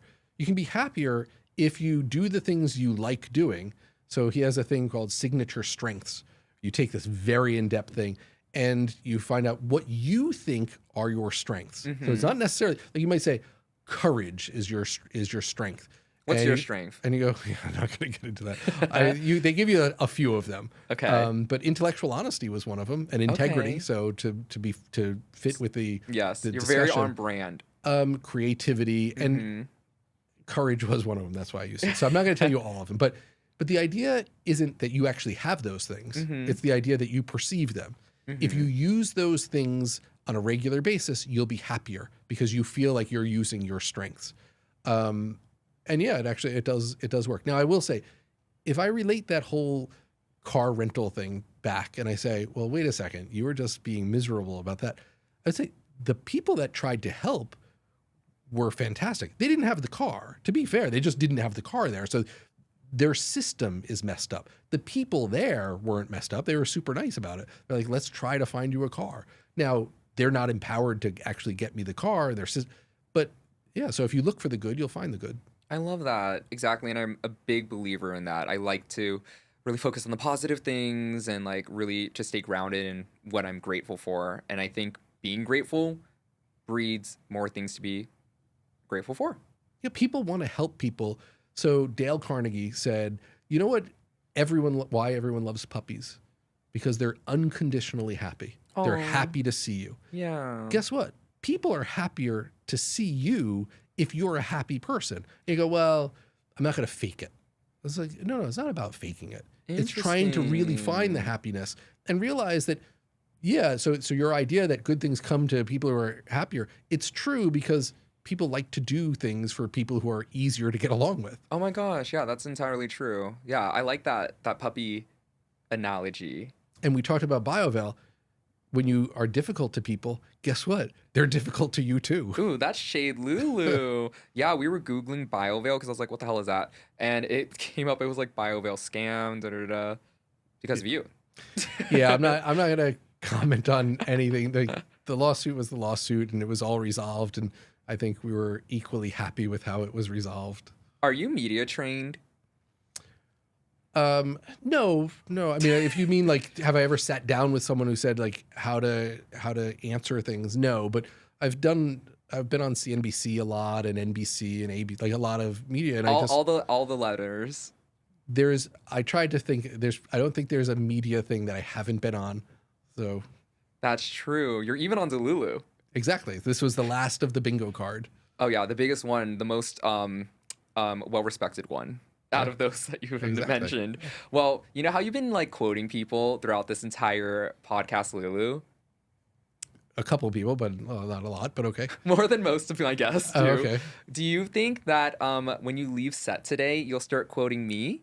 Absolutely. What's a quote you would say from me? I will say probably Delulu a few times because I still don't wholly understand what it means. It's very catchy, but I think that's like the I say magic of it. That's the appeal of it, because the magic. Yeah, I told you I don't really believe in magic, but magic in that sense, I think that's you don't believe in magic.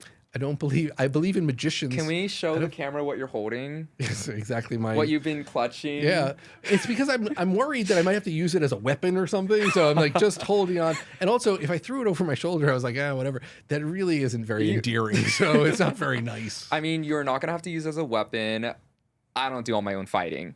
Brett, be careful. A whole hour has gone by and I've gotten no money though, so I'm not sure if it really Do you works. know that though? Have you checked? That's true. Have you checked the stock Lulus? You know what? When I was doing my daily roundtable with the Wall Street Beats, I felt very confident about my investment decisions Good. from these informed professionals. Good. Well, we hope that you make money. Thank you. Okay. Well, what do you think Delulu means? So I picked up on delusional, and that's when you asked me, like, what's your Delulu take on something? That was the licorice So answer. you were using But the context Lulu. delusional, I was saying, yeah, it must be short for that. But if it's something else, well, then I'm way off base, and you went with it. So for now, that's what it means to me. Should we break it down? So if we don't know what Delulu means, my name is Ryan Liu. Delulu. Okay, Delulu. I'm not following. I'm a little slow. Let's look at the hat. So let's look at my sock, actually. Okay. If Brett's matching. Okay, so we have the hat. Okay, so Lou, I get the part. Lou is your name. Is it the Yep. first Lou or the second Lou?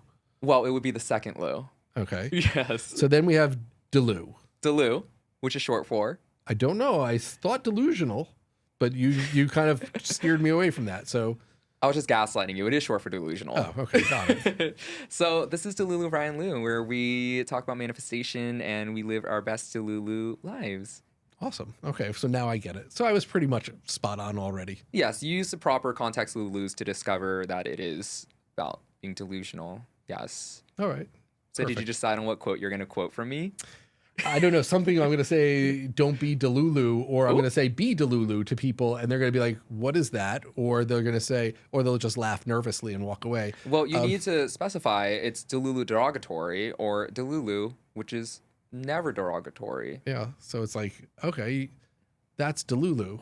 I'll probably say, instead of saying like, that's awesome, I'll just be like, that's Delulu. Oh my God, I love it. And I'll see if people just are like, all right.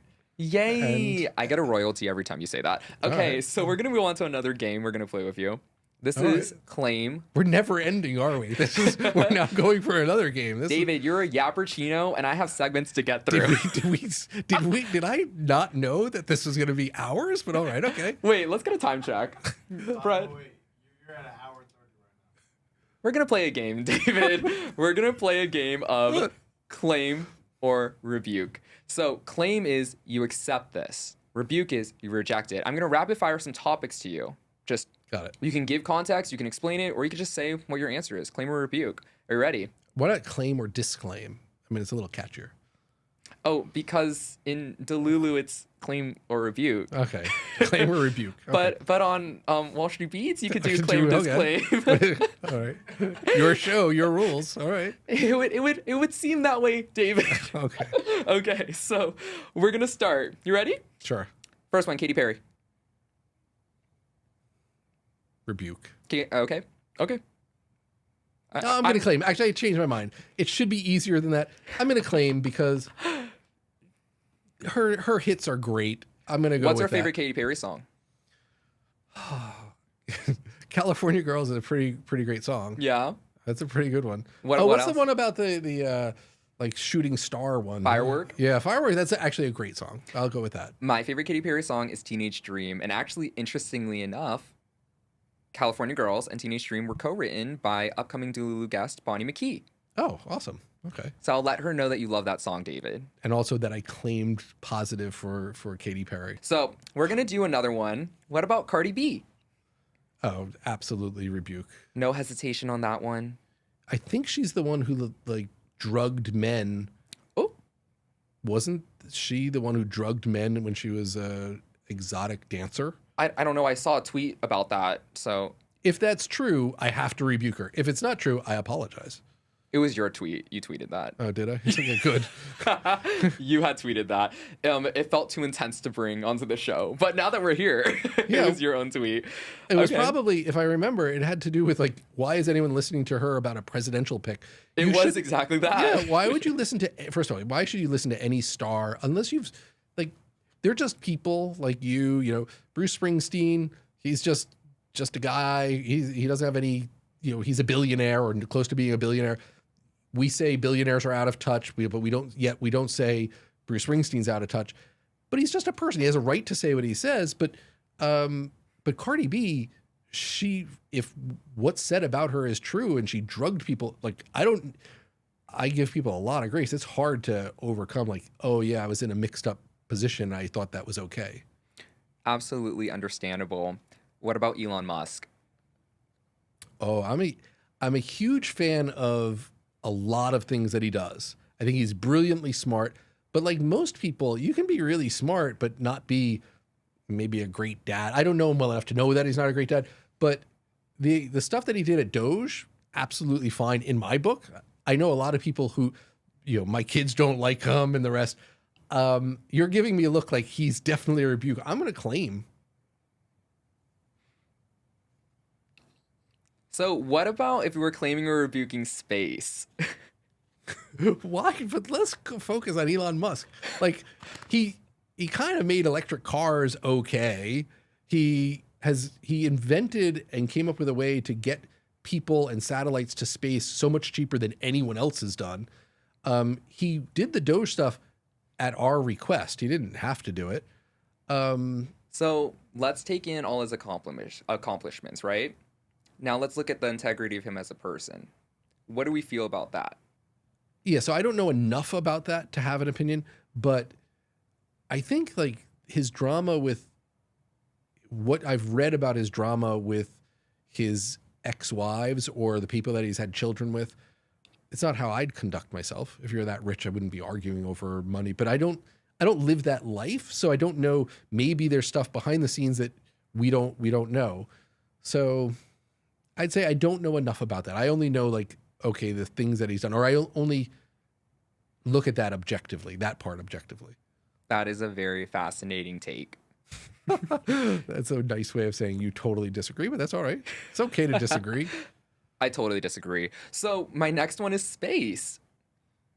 Space, like the concept of space, or like going to outer space, or just giving us space. What do you mean? Space. SPCE, the stock, there's the space. I can't answer that the way it's phrased. Outer space? Yeah. Absolutely great. I think that that we should explore outer space. We have to figure out, while there are people hungry all over the country, how much do we put resources to do that? And there are people who are really struggling. So being able to colonize Mars, which I don't believe will ever happen, sounds really cool and everything. But for somebody who can't get to work because their car broke down, or who's standing in front of a pharmacy counter and telling the pharmacy of like, oh no, I'll come back and pick it up next week, when they have no intention of picking up their prescription because they can't afford it. It's tough. So I'd say, it's a good priority to have, but not so sure how high I'd prioritize it. I like space. All right. I agree. When you look up at night, there's nothing more inspirational. Well, yes. Okay. All right. Well, David, this has been such a fun insight. Oh, I have one more. All right. I'm afraid when you find something last. Okay. We're going to claim or rebuke CVS Pharmacy. I'm going to have to rebuke. Oh. And I'll explain. So recently I was at the pharmacy counter and I saw COVID test. Uh-huh. COVID test for a single one was more expensive than buying two. Scam Lulu. And it was like, well, wait a second. So you're just trying to get people to, like, it didn't make any sense. In addition, like, they take, at least the one near us, they take an hour off for 45 minutes or half hour during lunchtime, when a lot of people, and they just close the pharmacy. Like, lunch, sorry, we're closed. That's a lot of people are trying to get their prescriptions at lunchtime. Yeah. It's not, and I get it, people have to eat lunch, so stagger it. Do some, like, McDonald's doesn't close at lunchtime so that everybody there can eat. So yeah, CVS, I'm going to rebuke. You should be better than you are. Okay, that's fair. I don't have an opinion on CVS. They were the only pharmacy I was aware of. Oh, okay. And Well, there are lots of them. There's Walgreens and the rest. They all kind of run the same problems. The little scheme. Yeah. The little pharmacy scheme. Yep. Because you do pharmacy. Well, CVS and all the others, they make money because they want you to come in to pick up your prescription. Because when you come in, you're you like, get a little snacky. Oh, look, M&Ms or licorice. no one would. I can't imagine. I bet you that I bet you CVS is even smart enough not to carry licorice. They're Damn, like, "Oh, the that's a waste of licorice time." beef goes deep. Okay, choose one. BioVale or licorice? But licorice. I mean, let's be fair about that. That's easy. That's an easy one. So you do like licorice then? I love it in relative to BioVale. Yes. Okay, so on the record, you do enjoy licorice. Actually, BioVale was one of the greatest things that happened to me. It was miserable at the time, but yeah. So but I still take licorice over BioVale. You know, your BioVale situation reminds me of I had a course I took when I was in university, and there was a thing about BioVale and like a lawsuit. It was like a big thing. It was like a case study. It was really interesting. Yeah, well, if that were true, that would be great. But it was a fascinating episode. A lot to learn from it. Absolutely. That was definitely your redemption era. The best thing that came from it, though, is that I didn't identify myself with my job anymore. You know what? I need advice, Lulu, on that because I very much identify myself with my job. People need to know that they're worthy of love for who they are, not for what they do or whether they're good or bad at it. Even me? Not so much you, but most people, other people. I mean, you too, but not you in particular. So. I think especially me. Yeah, I had to sign some sort of release that said that you can edit things and that you're going to edit that out. So I want to carve that out of the editing process, that you're not allowed to edit that out. So you already signed the release, I fear. And then also, too, we're actually going to edit this so it's very licorice praisey. Oh, great. That would be my biggest, well, not my biggest nightmare, but that would be really unfortunate. All of a sudden I become a licorice spokesman from it. Absolutely. And they're going to send you a bunch. No, don't. Well, David, we close out every show with manifesting together. The universe is listening. Is there anything you want to speak into existence right now with us? Well, I said early on, and I know every time I say this, you kind of go, well, that's a little bit off and you're talking too much, I think is your glance at me, is I believe in praying and I believe in showing up to the work. Wait, why did you? No, that's not true. I love that. No, I thought you were talking about Elon Musk again. I was like, yeah, I'm going to do it again. No. I love praying. I think that's so if we were going to, pray for something, I would say, and it's not Wall Street Beats related, because I go back to that story I told you of The how priest. Yeah, I don't want to be pray that everyone has money and wins out, because that's not going to happen anyway. So no, what I hope to pray and that God brings, that people have an understanding of their worth, relative, like not tied to what they do, not tied to who they love, not tied to any of that, and that people accept that we've come so far in maybe the last 10 or 20 years. We have so much more to do.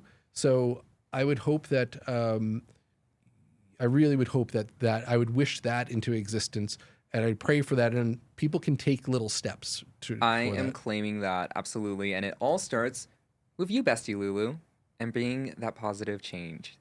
Yeah. I'm claiming that too. I think, what am I manifesting right now? I'm manifesting that we get to spend more time together because you don't live here. Awesome. Well, we'll do it. Yay. You have to make it a commitment. That's what I meant by the planning once a year, is you plan it. Okay. We're going to plan it right now. All right. When are you free? Passes event in 6 months in New York, on them. All the best. Oh, you would go? Absolutely. They're my partner. I love them. So wait. Yeah, I'm excited to see you at that event. Absolutely. I'm going to be there. Okay, good. Let's plan on it. Well, David, we got into so much Delulu today, and obviously you were very strongly held in your convictions on what you believe and what you don't believe. So I'm kind of curious, Lulu, if we could do a cute little quick 3-card tarot reading on you. Sure. I mean, I've told you I don't believe that, but if it's for fun, why not? It's for fun, Lulu. Sure. So do you have any questions, any concerns, anything you want me to kind of look into and read for you, or do you just want me to pull cards and see what's up? Pull cards. We'll hopefully it comes up with like a lotto ticket or something like that. Okay, well, if it did, I wouldn't be here. So the first card we have right now is the 9 of Pentacles in reverse. We also have the 7 of Pentacles in reverse. Very interesting. Pentacles represent money. And the last one's the Ace of Pentacles upright. So I think what I'm kind of reading here, first things first, the 7 of Pentacles in reverse, it's kind of asking you not to work as hard. You're already putting the effort and work that you've done. You've already had a career a lifetime of putting in the work and energy, and you've reaped the benefits of it. You don't need to invest so deeply into it. With that being said, it's also really important that you are being really intentional about where your money is flowing. This is the Nine of Pentacles. This is luxury. We have it in reverse. So I think being intentional about how you're spending your money, where you're investing, where you're putting your stocks, how much you're going to support Delulu of Ryan Liu. And also we have the Ace of Pentacles upright.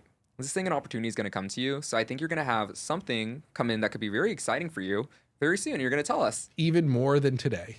Even more exciting. I mean, I personally don't believe it either, but it could be. All right, when it does, you'll be the first person I call. You have my email. Yep. You keep saying that. You keep saying whenever I say I'll call you, you're like, you have my email. Yeah. Like, that's not a phone number, and so I'm not going to no one emails someone with news. Well, guess my big news. David, I just won the lottery. Do you have my phone number? I don't. So, but what do you have? I have your email. Right. So you would email me. Yeah, but so you can't be like, oh, thanks for being a guest. I'm not going to give you my phone number. Not cool. Even if you give me a fake phone number. Well, we're besties, so you'll get my number. All right. So then I'll let you know immediately. Okay. Then you will call me. Absolutely. Okay. I'll stop checking my email. More likely I'll text, but okay. I mean, I'll be busy because it'll be really big opportunity. It'll be a really big opportunity. Yeah. You just gave a whole spiel about the call just to divert to the text. Yeah, exactly. Okay. Right. That is what my tarot cards told me that you would do too. Awesome. All right. Okay. Well, so hopefully we're on it board. works out. Okay. David, do you have any question Lulus for me before we end the show?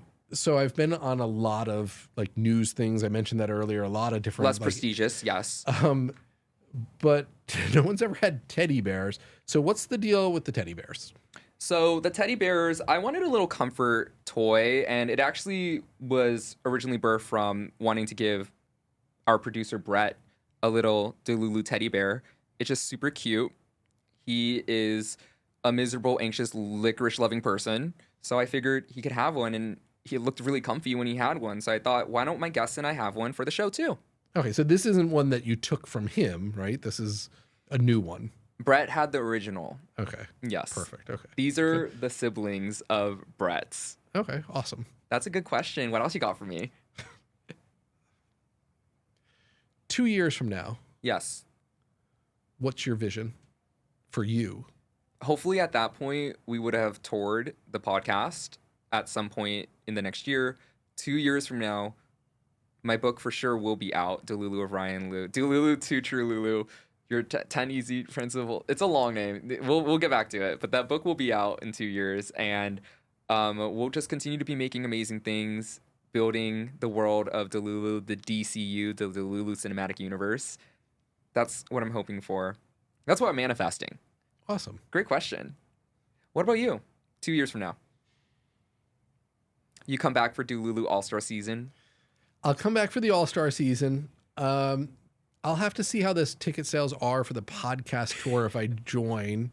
Let's see. If it sells out, I'm definitely there. If it's a little slow, I might be busy. This is why we have a subscription to Wall Street Beats on passes, so we can actually get the insights if it's going to be a good investment. Yeah, that's true. So, no, 2 years from now, look, I hope that Wall Street Beats continues to grow. Mm-hmm. I hope that we have a positive impact on people who listen. I hope that I've spent time the way that I hope to intentionally with the people that I love and I care about. And generally, I hope that I don't focus on catastrophizing things, but I help focus on, we talked about people who complain a lot or who have a problem with something. They want to say to friends, oh, this is miserable in the world. I hope I always work toward something of finding a solution or at least supporting solutions. I feel like even throughout this entire show, you have done so much of reassurance and offering light and just insight. So, me and my bestie Lulus definitely appreciate that. So you're already doing it. Not in 2 years from now. You're already doing it now. Great. Well, if they followed all the way through this interview, they deserve an award. They do. A lot of it will be cut. Oh, all right. But yes, thank you so much to all the bestie Lulus who watched this lovely, insightful episode with David. You got your healthy dose of Delulu, so now you can go live your true Lulu. David, where can the bestie Lulus find you? Of course, we all need to follow him on Twitter, at David Maris. At David Maris on Twitter. Wall Street Beats is passes/Wall Street Beats, and that's where you can find me. Don't look for me anywhere else because I probably don't want to see you there. Oh no, you won't find him at a bar. Maybe where priests are. Well, I don't besties. like how that sounds. Well, that's what you said. So, besties, if you love this episode, please follow the show and hit the bell button to be notified of every new episode whenever they're up every Delulu Thursday. And if you can give us a 5-star rating on the show if you truly enjoyed it, David and I will personally invest your stocks for you and get you rich Lulu. Will not happen. Oh. But I'm glad he said something like that. That was actually in the release you signed? Yeah, no, that you agreed to that? I'm going to just go out back and say, absolutely not. We won't do that. But we'll definitely wish you good things. Okay, we'll take it. So please rate the show, and David will wish you good things, of course. And besties, if you want more of this podcast, please join my Passes Besties community at the top of my page. You could be a part of next week's WWADG and also give any feedback that you want on the show, what you want to see on the show, what other guests you want to see on the show. And you can also find me at e.mo.tions, e.mo.tions across all my platforms, and the exclusive podcast account at Delulu BFF. Thank you so much for watching. Stay Delulu, besties.